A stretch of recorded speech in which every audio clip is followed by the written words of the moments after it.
It started as a college rumor, a hidden live stream buried in the dark web. Not fake, not staged. Real Ethan found the link on a forum. A thread filled with warnings. Most users called it a myth. Some said it was a trap. One said, "Don't interact." The stream required no payment, just patience. A countdown timer appeared first, 24 hours ticking down. No explanation. The IP trace showed rural Montana, middle of nowhere, near an abandoned mining town, population under 200. Mostly elderly residents. Ethan told his roommate, Caleb. Caleb laughed it off, said it was an hug, said nothing online is real anymore. He was wrong. When the timer ended, the screen flickered to life. A small concrete room appeared. Single metal chair, single hanging bulb. No host, no masked figure, just silence, and a door behind the chair. Closed. Live chat began filling instantly. Thousands watching. Usernames scrolling too fast to read. Most typing one word repeatedly. Begin. After 5 minutes, the door opened slowly. A man walked in. Not tied.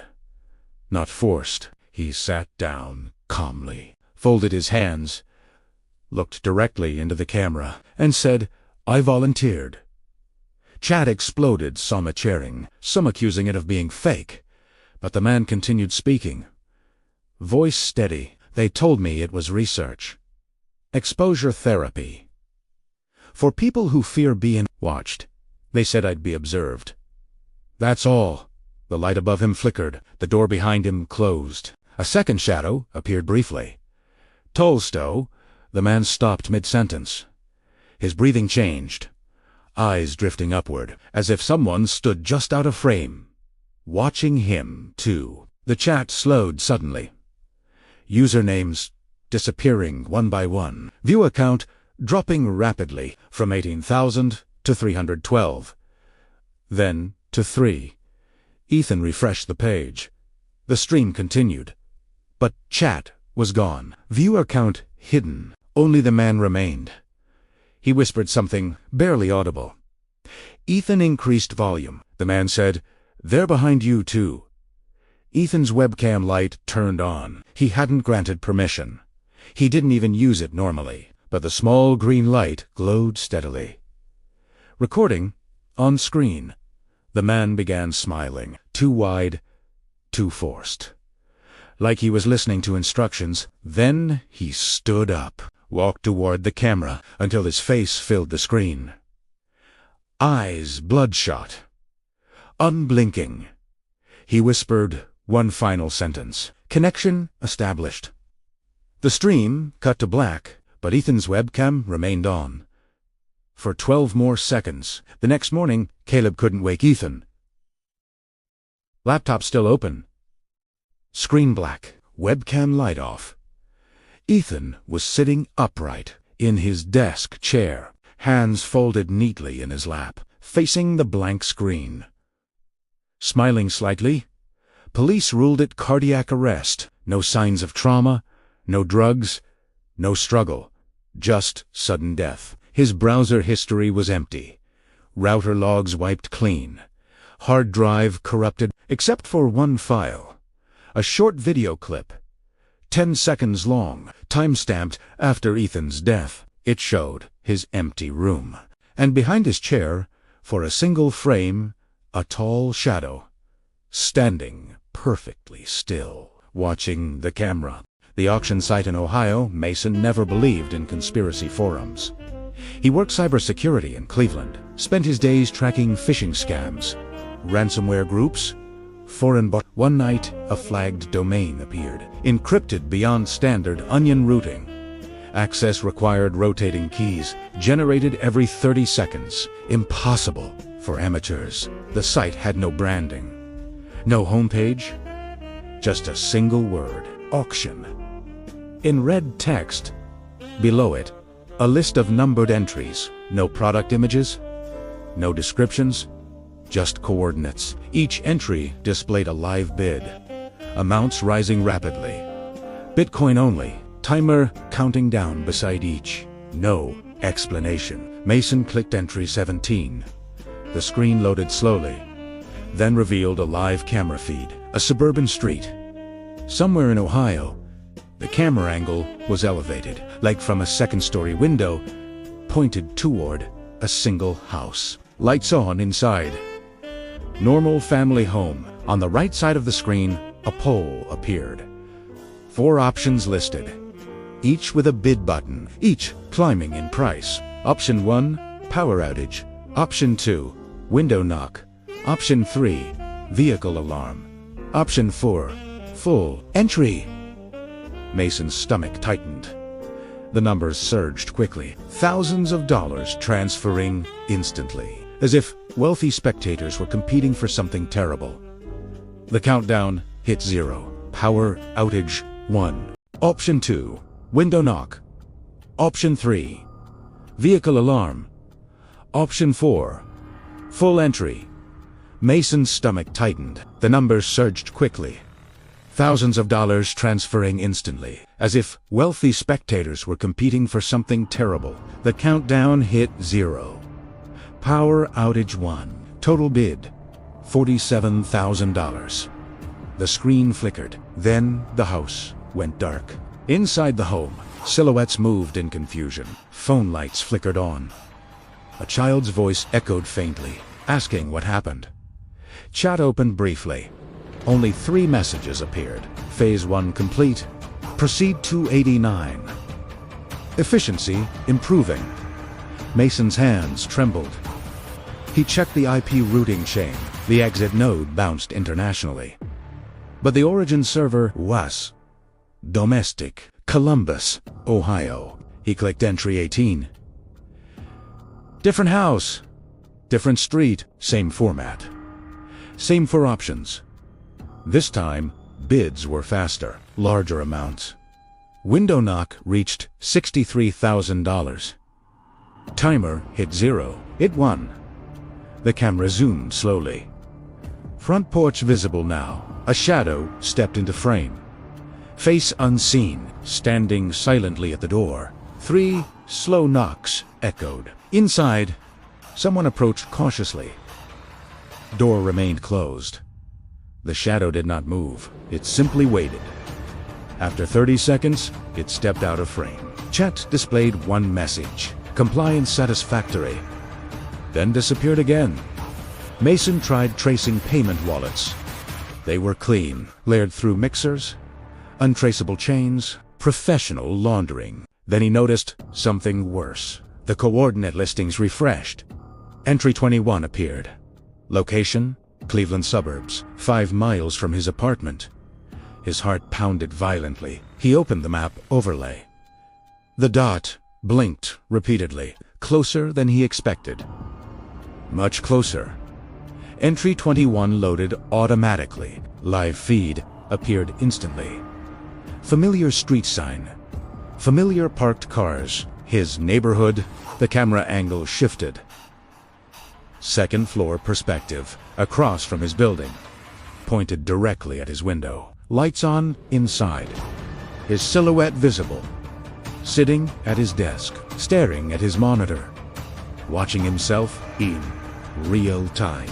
The 4 options appeared again, but these were different. Option 1, internet cut. Option 2, fire alarm. Option 3, front door attempt. Option 4, interior. Bidding exploded instantly. Amounts doubling every second. $20,000. $55,000. $112,000. Mason unplugged his router. The stream continued. He shut down his computer. The image remained his reflection, staring back. The countdown hit 0. Interior 1. Total bid, $389,000. The chat displayed 1 line, begin demonstration. His apartment lights flickered. A soft click echoed behind him, not from the screen. From his hallway, inside his apartment, near the bedroom door. Mason turned slowly. The hallway was dark, but his bedroom door was slightly open. It had been closed. His phone vibrated suddenly. Unknown number calling. He answered without thinking. No voice responded. Only breathing, then a whisper. "You accepted the terms." Call ended instantly. The stream cut to static. His computer powered off. The next morning, neighbors reported a disturbance. Police found Mason's apartment unlocked. No signs of forced entry. No broken windows. No struggle. His computer was gone. Router missing. Hard drives removed. Every digital trace erased. Except one thing. On the wall above his desk, written in black marker, 5 simple words. Highest bidder takes possession. Authorities never identified suspects. No camera footage recovered. No blockchain trail discovered. Case labeled unresolved. Digital anomaly. 3 weeks later, a new auction entry appeared online. Coordinates: rural Montana. Live feed showing a desk chair. Empty room. And in the corner, a man sitting silently, hands folded neatly, facing a blank screen, smiling slightly. Lena worked in digital forensics in Chicago. Her job was verifying manipulated media. Deepfake detection, audio cloning analysis, corporate fraud investigations. She first discovered the forum by accident. Buried beneath encrypted message boards, invite-only access. Title displayed in plain text, Confession Archive. The homepage showed dozens of videos, all labeled with American city names. Dallas, Seattle, Boston, Denver. Each thumbnail showed a person crying, sitting in a dimly lit room, facing a camera, ready to speak, ready to confess. Lena clicked the Chicago listing. The video loaded instantly. A man appeared on screen, mid-30s, shaking violently. He confessed a murder, detailed timeline, specific locations, exact dates, names of victims. The problem was simple. The man didn't exist. Facial structure inconsistent. Blink rate artificial. Audio waveform slightly distorted. Micro-expressions looping unnaturally. It was a perfect deep, but the crime he described was real. The details matched an unsolved case. One Lena had studied professionally. Information never released publicly. Evidence sealed. Files restricted. The comments beneath the video chilled her. Upload scheduled. Family notification pending. Reputation destruction confirmed. Each post ended with one phrase, identity transferable. Another video this time a teenage girl, sobbing uncontrollably, admitting to arson, claiming multiple fatalities. The metadata tag showed Ohio.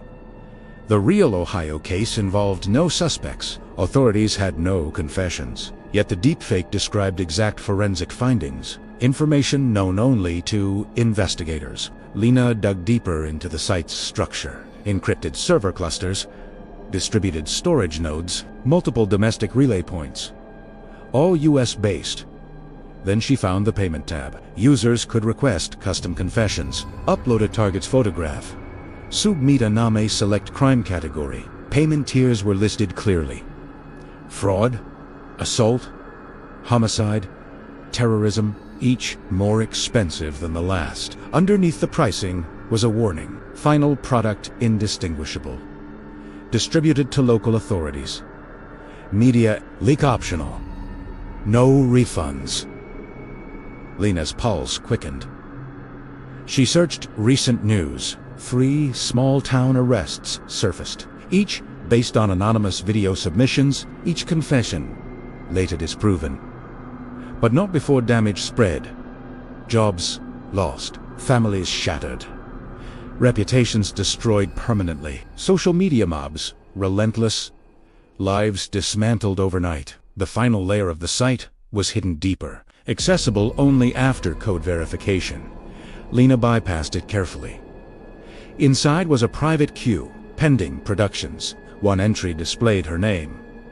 Full legal name, Chicago address listed correctly. Her professional license number included, crime category selected, federal obstruction. Her uploaded photo stared back at her, taken from her company website. Smiling, confident, unaware. Production status, red. 63% complete. A preview thumbnail appeared. She clicked it with shaking hands. The video showed her face. Eyes red from crying, voice trembling. I altered forensic reports. The deepfake version of her said, I protected violent offenders. I destroyed evidence. I deserve prison. The audio was flawless. Her vocal tone matched perfectly. Breathing cadence, accurate. Even a slight stutter she'd had as a teenager, recreated precisely. Impossible to distinguish. Below the preview, a countdown timer ticked slowly. 6 hours remaining. Destination listed as Chicago Police Internal Affairs. Lena disconnected her internet immediately. Shut down every device, pulled power cables from the wall. But her phone buzzed seconds later. Unknown email received.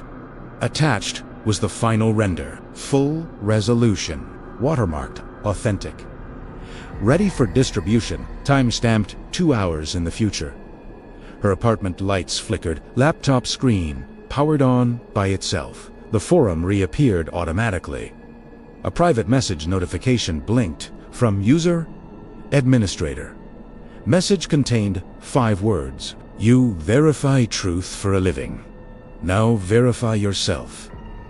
Then a final line appeared. Confession uploading. The timer reached 0. Her phone began ringing instantly. Work supervisor calling, then another number, then another. Relentless news alerts pinged seconds later. Headline, already live online. Forensic analyst admits evidence tampering. Her face on every site. Video embedded. By the time she reached her office, security was waiting. Badge access revoked. Colleagues avoiding eye contact. Investigation opened immediately. Digital forensics confirmed the video. No detectable manipulation. No rendering artifacts. No traceable source file. Authenticity score, 99.98%.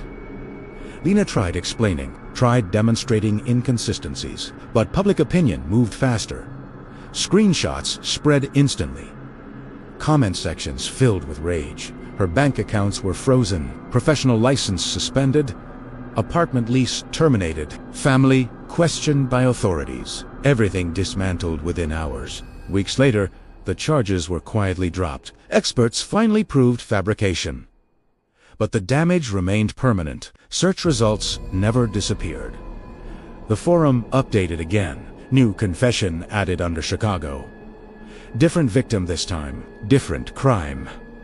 Same flawless realism. At the bottom of the page, a new banner appeared. Trust is the easiest thing to erase. Physical harm is outdated. Reputation is permanent. And beneath that, a rotating list of names, American cities beside each. Production percentages climbing steadily, one after another. Because on the dark web, they don't always kill you. Sometimes they replace you and let the world do the rest.